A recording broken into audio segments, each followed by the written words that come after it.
Have you ever treated your dog or cat for fleas, vacuumed your house, washed all the bedding, and then a few weeks later found fleas again? Have you had your dog on prevention all year round and are still seeing fleas on them? Is your cat itching and your veterinarian told you that fleas are the problem, but you've never seen a single flea on them? If so, you're not alone. Fleas are extremely frustrating, but also extremely difficult to grasp, both literally and figuratively. The fleas you find on your pets may only be a small fraction of the big issue. That's why so many flea infestations are so hard to get rid of. Today, I'm going to explain how fleas live, why they keep coming back, why they seem like they never went away, and how you can break the life cycle. I'm Dr. Matt Clark with Class and View Veterinary Clinic, and I'm here to help. This is Beyond the Vet Visit.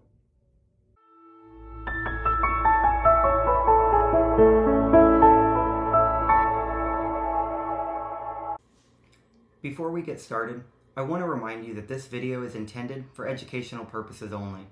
Every pet is different, and information discussed here should not be considered a diagnosis or a substitute for professional veterinary care. The goal of this channel is to help you better understand veterinary medicine so you can have more informed conversations with your veterinarian and feel more confident caring for your pet. If your pet's experiencing significant itching, skin infections, hair loss, allergic reactions, or any other concerning symptoms, please contact your veterinarian for advice specific to your pet. Now, let's talk about fleas. Few things are more frustrating for pet owners than dealing with fleas. They're tiny, they're persistent, and sometimes they seem impossible to get rid of. As a veterinarian, I hear questions about fleas all the time. My dog's on flea prevention. Why am I still seeing them? My cat never goes outside. How did she get fleas? I treated my house, washed all the bedding, and they're still here. What am I doing wrong? The truth is that fleas are much more complicated than most people realize.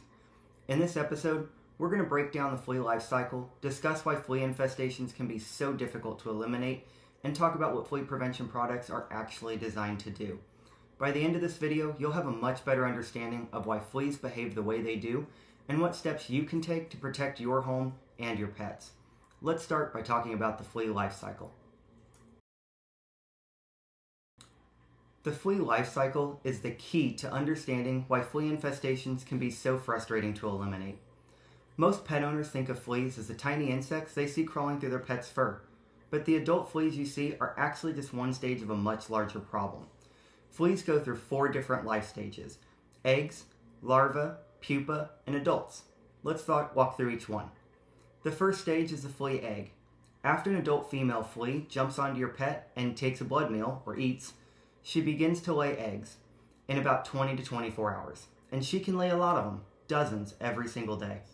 The eggs are smooth and slippery, so they quickly fall off into the environment. They end up in your carpets, bedding, furniture, cracks in the floor, and even outside in your yard. Under the right conditions, these eggs can hatch in as little as 1 to 10 days. Once the eggs hatch, it becomes a larva.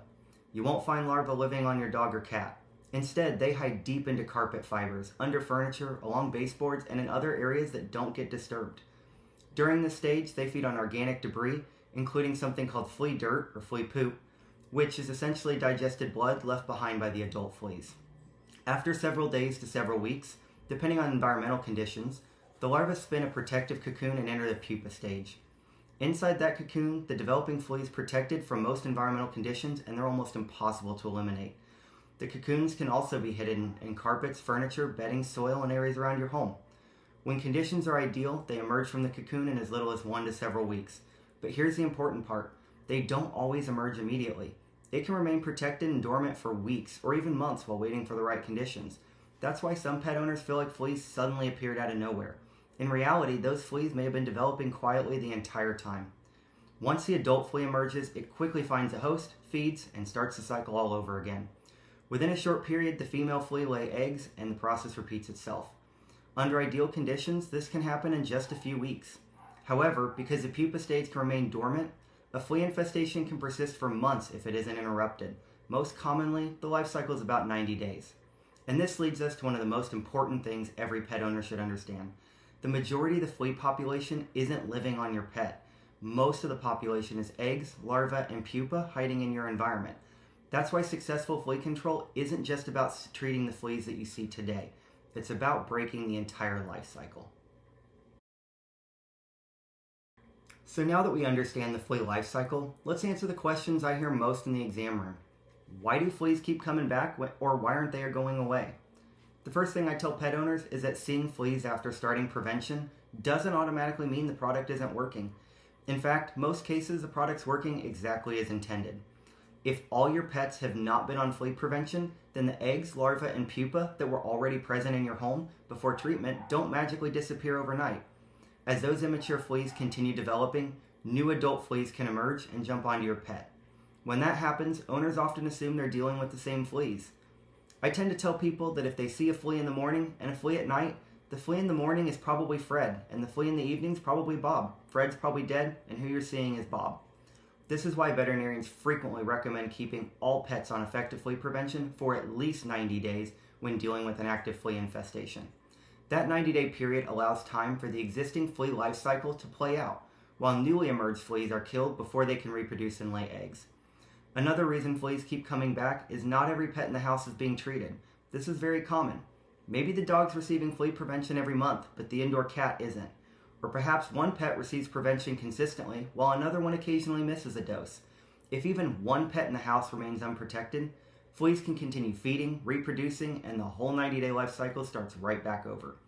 For successful flea control, every pet in the house needs to be on effective prevention for at least 90 days. And yes, that includes the indoor cats whether you see fleas on them or not. The third reason fleas keep coming back is because sometimes the source isn't actually inside your home. Fleas can be introduced by wildlife such as possums, raccoons, stray dogs, feral cats, and other animals moving through the area around your house. Sometimes pets are being exposed when they go outside, and it seems like fleas aren't going away, but what's really happening is you're collecting new fleas every time. I generally tell people that if you were to put them in a bathroom or a white room and not let them leave, you'd see a bunch of dead fleas and no alive fleas if they're on prevention.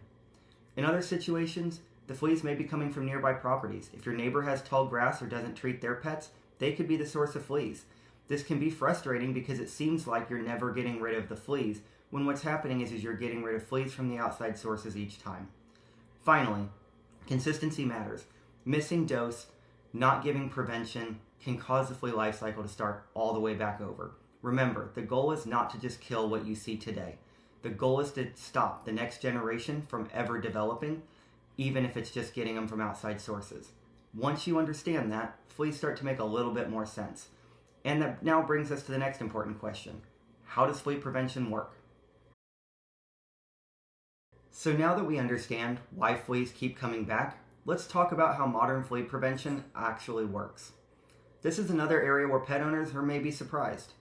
One of the most common things I hear in exam rooms are, "I found a flea on my dog. I don't think the prevention is working." But that's not necessarily true. In fact, finding a flea on a pet that's receiving prevention can actually be expected.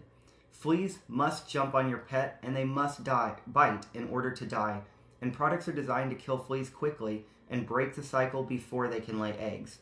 Most prescription flea preventatives kill fleas between 4 and 12 hours after feeding.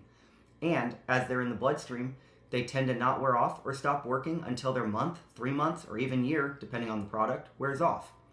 As we discussed earlier, fleas lay eggs 20 to 24 hours after feeding.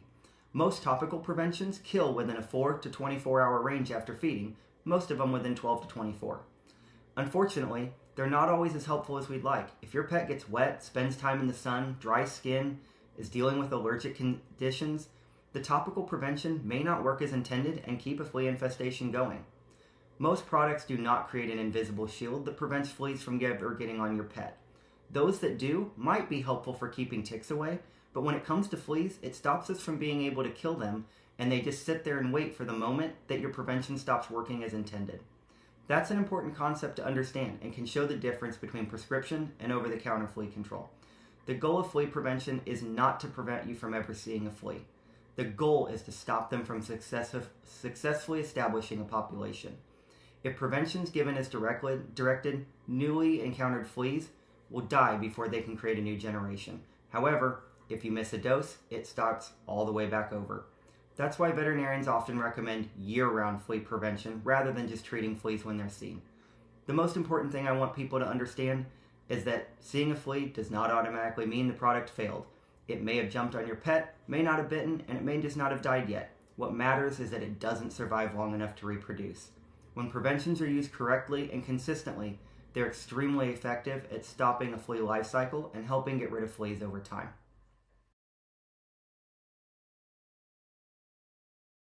Before we move on to some of the most common misconceptions about fleas, I want to spend a minute talking about why flea control is about much more than just preventing itching.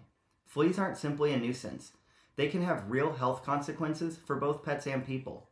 One of the most common problems we see is something called flea allergy dermatitis. Some pets become extremely sensitive to flea saliva.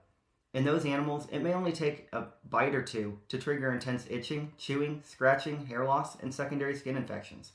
In fact, some of the most severely itchy pets I see are from fleas. Fleas can also transmit tapeworms.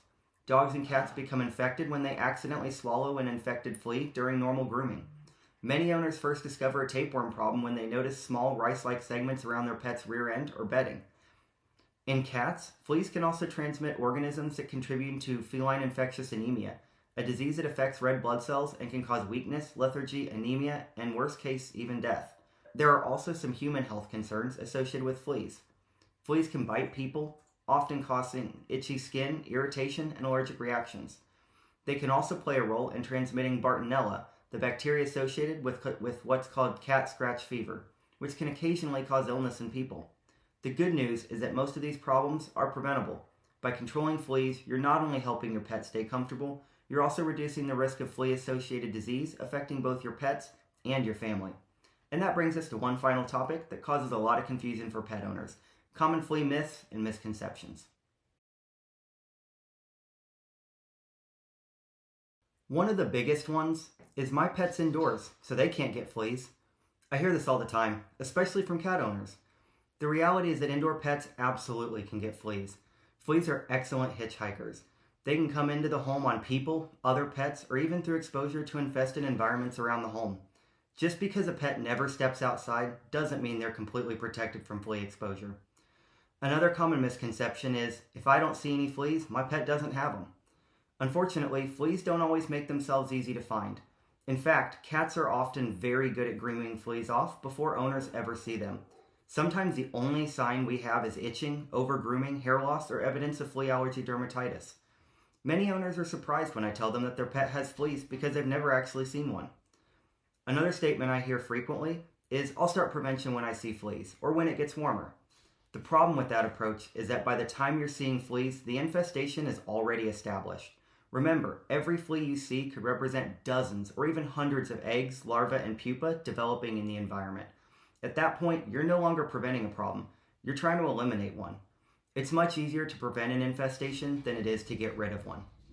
I also hear, I treated my dog, so we're covered.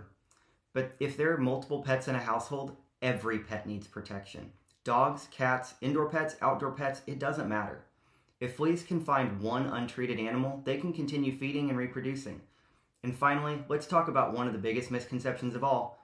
I found a flea, so the prevention must not be working. As we discussed throughout this video, that's not necessarily true. Flea preventatives don't create an invisible force field around your pet. A flea may still jump onto a protected pet. If that flea encounters the medicine and dies before it can reproduce, the product's doing exactly what it's supposed to do. When you understand how fleas live, how they reproduce, and how prevention works, many of these misconceptions start to make a lot more sense, and hopefully flea control starts feeling a little less frustrating. So, let's bring everything together. If there's one thing that I hope you take away from this episode, it's that fleas are more than just the insects you see on your pet. Most of the flea population is actually hiding in the environment, such as eggs, larvae, and pupa. That's why flea infestations can become so frustrating and why they often seem to come back even after treatment. We learned that the flea life cycle can take weeks or months to complete, and that breaking the cycle requires patience and consistency. We talked about why veterinarians often recommend treating all pets in the house for at least 90 days during an active infestation, even if you don't see fleas on your pet. We discussed how wildlife, feral animals, neighboring properties, and environmental exposure can all contribute to your ongoing problem. And we learned that prevention products are designed to break the flea life cycle by killing the fleas before they can successfully reproduce. Treat every pet, give prevention on schedule, and continue treatment long enough to break the flea life cycle. If you're struggling with fleas despite using prevention, don't get discouraged. Talk with your veterinarian. Your veterinarian can help identify possible sources of flea exposure and recommend the best prevention strategy for your individual pets and situation. I hope this episode helped you better understand why fleas can be so difficult to eliminate and what it takes to successfully control them. If you found this video helpful, please consider liking the video and subscribing to the channel. And if there's a veterinary topic you'd like me to cover in a future episode, leave it in the comments below. Next time, we'll be discussing something a lot of us deal with and a lot of our pets deal with, especially this time of year: allergies. I'm Dr. Matt Clark. Thank you for joining me for Beyond the Vet Visit, and I'll see you next time.